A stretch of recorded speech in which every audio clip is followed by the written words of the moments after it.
কুষ্টিয়ার বিখ্যাত তিলের খাঁচায় ব্যবহৃত তিলের চাহিদা ও তেলের ঘাটতি পূরণে উচ্চ ফলনশীল বাড়ি তিল চার চাষ করে ব্যাপক সাফল্য পেয়েছেন কৃষক। তিলের চাষ বাড়ানো গেলে কৃষকের বাড়তি লাভ ও তেলের ঘাটতি পূরণ করা সম্ভব বলে মনে করেন সংশ্লিষ্টরা। কৃষকদের তিল চাষে পরামর্শ দিচ্ছে কৃষি গবেষণা ইনস্টিটিউট। কুষ্টিয়া প্রতিনিধি আনিসুজ্জামান ডাবলুর তথ্য ভিডিওচিত্রে আল মুকসিদের রিপোর্ট। বান্ডেল থাকলে প্রতি সেনমানিতে টাকা বাঁচবে। বিকাশ সেনমানি বান্ডেল কিনে জিতুন প্রতি লেনদেনে। কুষ্টিয়ার ভেড়ামারা উপজেলায় বাংলাদেশ কৃষি গবেষণা ইনস্টিটিউটের উদ্ভাবিত মেহেরপুর প্রকল্পের অর্থায়নে চলতি মৌসুমে উচ্চ ফলনশীল বাড়ি তিল 4, 5 ও 6 আবাদ করেছে কৃষক।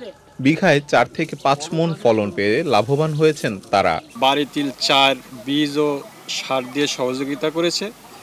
এই সহযোগিতার মাধ্যমে আমরা তিল চাষ করেছি। আশা করছি এই তিল ভালো ফলন হবে। তিলের যে চেহারাতে তাতে আমার বিশ্বাস যে এই তিলে লাভ হবে এবং ফলনও ভালো হবে। যে তিল দেখলাম, দেখে সুন্দর তিল, এই সুন্দর তিলে আমরা আগ্রহী, আগামীতে আমরা এই তিল আবাদ করব।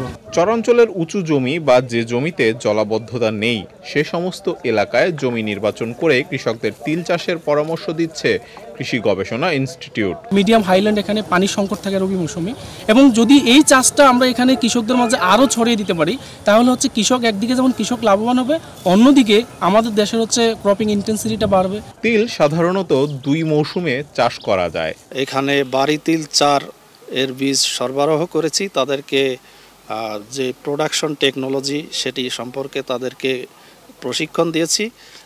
তা আমরা সরেজমিনে দেখতে পাচ্ছি যে এই তিল অত্যন্ত চমৎকার হয়েছে এবং এখান থেকে যে ফলন হবে আশা করি লোকালের প্রায় দ্বিগুণ হবে।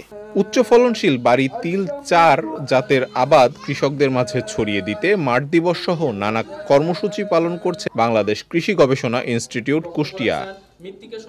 আল মুকসিদ, চ্যানেল আই।